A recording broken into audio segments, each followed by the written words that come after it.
जय हिंद दोस्तों, आज मैं आप सभी के सामने एक फ़िल्म का रिव्यू लेके आया हूँ। फ़िल्म का नाम है the vaccine war. So basically आपको याद होगा वो टाइम जब हमने अ, को की वो वेव देखी थी, कोरोना का वो लहर देखा था जिसमें बहुत सारे लोग सड़कों पे चलने की जगह नहीं बची थी। मुर्दा घरों में लाशों को जलाने की जगह नहीं थी, दफनाने की जगह कब्रिस्तानों में नहीं थी, नदियों में लाशें तैर रही थी। लोगों के पास रोजगार का संकट था। हजारों हजार किलोमीटर से लोग शहरों से घर की तरफ चल पड़े थे, कुछ पैदल, कुछ बाइक पर, कुछ कार पर। उस समय में देश के वैज्ञानिकों द्वारा जो प्रतिभा का परिचय दिया गया, देश के वैज्ञानिकों द्वारा जिस तरीके से अ, वैक्सीन बनाई गई, जो एफर्ट्स लिए गए, दिन रात मेहनत किया गया, उसके बाद जो वैक्सीन तैयार हुई और उस दौरान मीडिया में, टेलीविज़न पे, अखबारों पे जो खबरें चलाई गई, जो न्यूज़ चलाई गई, अस्पतालों को बद इंतज़ामी का जो न्यूज़ उजागर किया गया, उसके बारे में बेसिकली ये मूवी आप सभी के सामने सिनेमाघरों में अब लगी हुई है। रिसेंटली मैं ये मूवी देख कर आया हूँ दोस्तों, अपने बहुत सारे दोस्तों के साथ मैं गया और मैंने देखा। पहली बात तो मैं बधाई देना चाहता हूँ विवेक अग्निहोत्री को, जिस तरीके की मूवी और जिस तरीके का डायरेक्शन और एक्टिंग स्किल्स, पल्लवी जोशी, नाना पाटेकर और जितने भी कलाकार हैं, आपको किसी भी मोमेंट पे इस मूवी में आपको ये फील नहीं होगा कि ये मूवी बेसिकली एक स्पॉन्सर्ड मूवी है या किसी ने पैसे कमाने का उद्देश्य भी उसमें है। ऐसा लगता है जैसे आप टाइम में ट्रैवल कर रहे हो। ऐसा लगता है जैसे आप 3 साल पीछे चले गए हो, जब लोग एक-दूसरे की शक्ल देखना नहीं पसंद करते थे, मिलना तो दूर। बच्चों बच्चों ने बोलना छोड़ दिया था। मेरे एक तो इस तरीके से जो स्ट्रगल की कहानी है, वो सामने लाई गई है इस मूवी में, और किस तरीके से कुछ पत्रकार, कुछ नेता जिस तरीके का भ्रम लोगों में उन्होंने फैलाया था। मैं ऐसे लोगों को जानता हूँ जो काफ़ी एजुकेटेड हैं, लेकिन जस्ट बिकॉज़ ऑफ इतना कन्फ्यूज़न फैलाया गया, इस तरीके का भ्रम फैलाया गया कि उन्होंने वैक्सीन आज तक नहीं लिया। या उस टाइम मुझे कन्विंस करना पड़ा लिटरली फ़ोन करके कि नहीं, इट इज़ सेफ, आप जाओ, आप लेकर आओ। मैंने ले लिया, मुझे कुछ भी नहीं हुआ।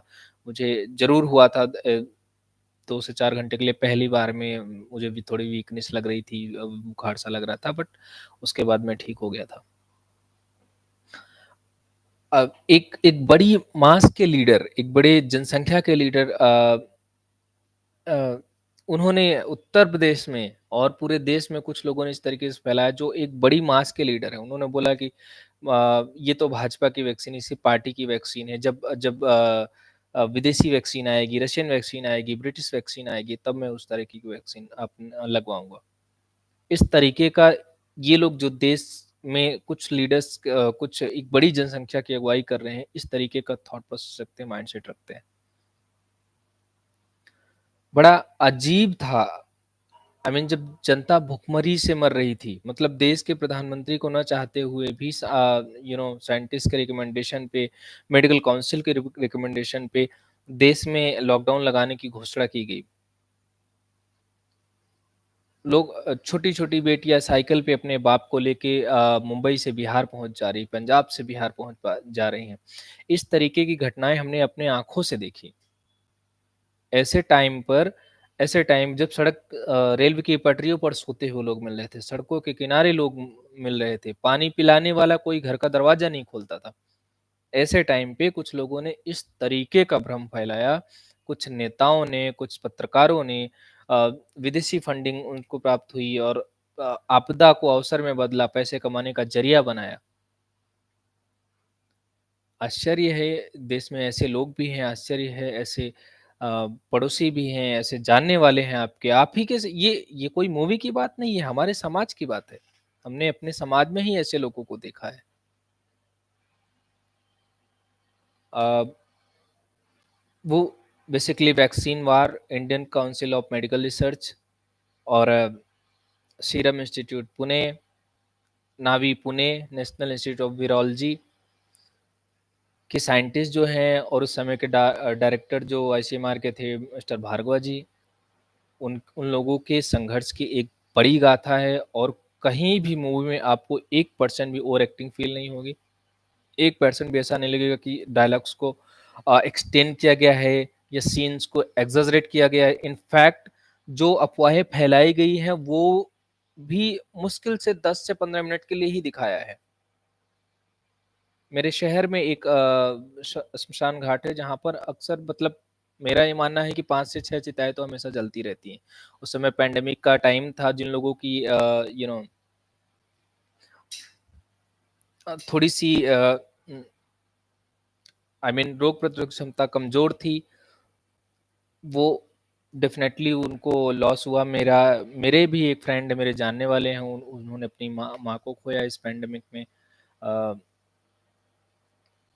तो उसकी फ़ोटोज़ को वायरल करके विदेशों के कब्रिस्तानों, विदेशों के जहाँ पर ईसाइयों को दफ़नाया जाता है, उसकी फ़ोटोज़ को वायरल करके एक भ्रम फैलाने की कोशिश करी है, किस तरह की व्यवस्था है, किस तरह का क्या है। लेकिन मेरा ये मानना है कि ये मूवी में बेसिकली कुछ चीज़ें आपको अच्छी भी दिखेंगी या मोस्टली अच्छी ही दिखेंगी, लेकिन पैंडेमिक ह कि वो कहते हैं ना, हर घटना कुछ ना कुछ एक सीख लेकर आती है। तो एक सीख ये थी कि आप किस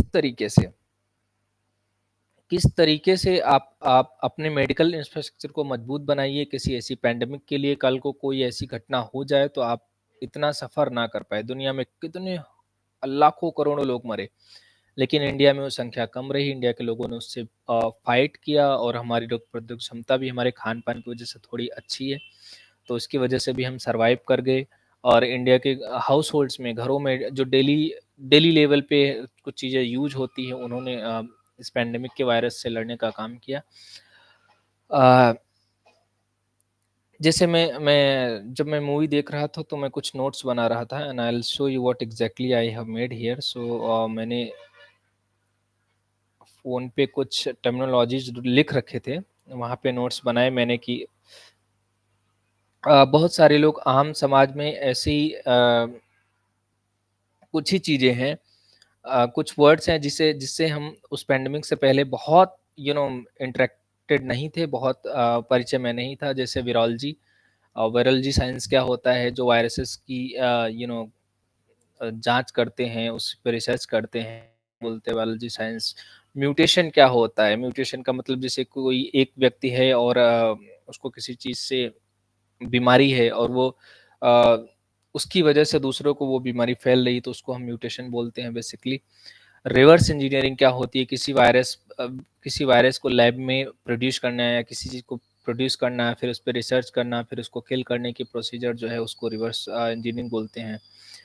पुणे का सीरम इंस्टीट्यूट हर किसी की ज़बान पे चढ़ गया है कि सीरम इंस्टीट्यूट ने इतना अच्छा काम किया और किस तरीके का काम किया। ICMR, Indian council of medical research, आम जनता में बिल्कुल भी इस बात की मेरा मानना है, मैं तो इंजीनियरिंग का स्टूडेंट रहा हूँ और काफ़ी न्यूज़ भी पढ़ता रहता हूँ, बहुत सारी चीज़ें पढ़ा, तो मुझे तो पता है, लेकिन आम जनता में ये अवेयरनेस नहीं थी कि आईसीएमआर किस चीज़ें क्या करता है, किस चीज़ों पे काम करता है और किसी आपदा के समय किस तरीके से लोगों की हेल्प कर सकता है, ये बड़ी चीज़ थी। पीपीई किट्स की बात की जा रही थी। आप उस टाइम के मेडिकल हॉस्पिटल्स में पीपीई किट नाम की, आई थिंक आम जनता तो इसके नाम जानते ही नहीं रहेगी, पीपीई किट्स क्या होते हैं।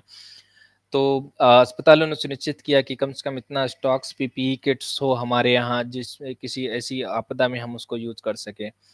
मास्क का प्रचलन हमने चाइना, जापान में ज़रूर देखा था, कुछ लोग पहन के घूमते थे पॉल्यूशन की वजह से, क्योंकि उन्होंने अपने देश को उस तरीके से गंदा कर लिया है, अपने एयर को पॉल्यूट कर लिया है, तो उनको पहले से आवश्यकता थी। लेकिन हमारी आवश्यकता कब पड़ी और हमें किस तरह कभी ये यूज़ में आना हुआ, मास्क का प्रचलन और मास्क का यूज़, और हम कहाँ पे मास्क छोटे से इन्वेस्टमेंट से हम किस तरीके से अपने आप को स्वस्थ रख सकते हैं। ये बड़ी मेरे ख़्याल से ये चीज़ें थी जो आम जनता बहुत ज़्यादा इंटरेक्टेड नहीं थी इससे और बहुत ज़्यादा ये नहीं थी, तो उनको इससे फ़ायदा हुआ, उनसे उनका बड़ा ये हुआ। तो ये कुछ चीज़ें हैं जो आप जाएँगे, वो मूवी देखेंगे तो आपको पता चलेगा कि ये चीज़ें अच्छी हुई हैं उस पैंडेमिक की वजह से, खराब तो बहुत कुछ हुआ है, लेकिन ये अच्छी बात रही कि इंडिया उस तरीके से प्रभावित नहीं हुआ जिस तरीके से विश्व के और देश प्रभावित हुए थे। तो बहुत ही शानदार अभिनय है और कुछ लोग कंप्लेन कर रहे हैं कि सिनेमा हॉल में व्यूअर्स कम जा रहे हैं, लोग कम आ रहे हैं। तो मैं आपसे एक कहना चाहता हूँ कि 10 में से 6% ही ऐसे लोग होते हैं, अ, या मैं कहूँगा 4% ही ऐसे लोग होते हैं जिनका इस तरह का मेंटल लेवल होता है, जो सच में सिनेमा को एक सिनेमा की तरह देखना चाहते हैं, जो समाज का आईना होता है। नहीं तो बाकी लोग सिनेमा में फुहरता देखना चाहते हैं, सिनेमा में अ, मैं कहूँगा कि सिनेमा में ये आइटम नंबर्स देखना चाहते हैं, झूठ देखना चाहते हैं। तो मेरा ये मानना है कि अगर आपका मूवी टेस्ट ऐसा है तो आप जाइए, निश्चित तौर पे आपको निराशा नहीं होगी। और उतने ही लोग हैं जो इन चीज़ों की केयर करते हैं और उतने बहुत हैं, मेरे मानना है अगर वही एक्टिव हो जाए। किसी ने कहा था कि समाज कभी भी बुरे लोगों से बुरा नहीं होता, अच्छे लोगों के सो जाने से बुरा होता है। तो मेरा मानना है कि आप जाइए देखिए और निश्चित तौर पर आपको निराशा नहीं होगी और आपको पता चलेगा कि किस तरीके के लोग आपके समाज में हैं जो क्राइसिस में आपको भड़काने का काम करते हैं। अ, प्रोपेगेंडा फैलाने का काम करते हैं, झूठ फैलाने का काम करते हैं और किस तरीके से आपको क्राइसिस में क्या स्टेप्स नहीं लेने चाहिए अगर लाइफ में कभी ऐसा हुआ, क्योंकि जिस तरीके से पॉपुलेशन बढ़ रही है, आने वाले टाइम में डेफ़िनेटली ऐसे 1-2 पैंडेमिक तो आने ही वाले हैं। तो चाहिए और सिनेमा हॉल में देखिए, अभी तो डिस्काउंट भी उन्होंने दे दिया है। मेरा ऐसा मानना है कि कुछ स्टेट्स में ये टैक्स फ्री भी हो जाएगी आने वाले टाइम में, तो निश्चित तौर पर देख कर आइए। बहुत ही शानदार अभिनय, बहुत ही अच्छी मूवी। जय हिंद, धन्यवाद।